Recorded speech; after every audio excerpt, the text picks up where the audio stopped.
आणि चंद्रपूरमध्ये भाजपचा महापौर तर ठाकरे गटाचा उपमहापौर।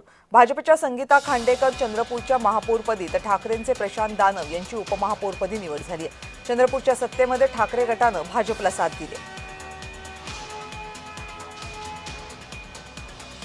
हा विजय माननीय पक्षप्रमुख उद्धव साहेब ठाकरे यांचा आहे। त्यांनी जे आमच्यावरती विश्वास दाखवला, कार्यकर्त्यांची निवडणूक आहे, स्थानिकची निवडणूक आहे, याच्यामध्ये तुम्ही आम्हाला पूर्ण अधिकार दिला। त्या अधिकारामध्ये हा जो विजय झाला हा निश्चितच त्यांचा विजय आहे। उद्या स्टँडिंग कमिटी चेअरमॅन हे सुद्धा उभाटाच असणार आहे, 6 वर्षांनी महापौर हे सुद्धा उभाटाच असणार आहे। त्याच्यामुळे आम्ही भारतीय जनता पार्टी आणि आम्ही जो स्थानिक पातळीवर चंद्रपूरच्या विकासासाठी निर्णय घेतला, आदरणीय सुधीरभाऊ मुनगंटीवार असू द्या, जोरगे साहेब असू द्या, त्या देवराव बोंगरे, आम्ही सगळे मिळून चंद्रपूरच्या विकासासाठी प्रयत्न करू। पार्टीने संधी दिली, या यशाचे श्रेय आमचे सुधीर भाऊ, किशोर भाऊ आणि हंसराज भैया यांना सुद्धा देते। आमचे उभाट्याचे संदीप भाऊ गिरे यांना सुद्धा देते। आज या शहराच्या विकासासाठी मी सगळे प्रयत्न करेन आणि भारतीय जनता पार्टी कसा विकास याकडे मी जास्त लक्ष देणार। आणि आम्ही विकासासाठी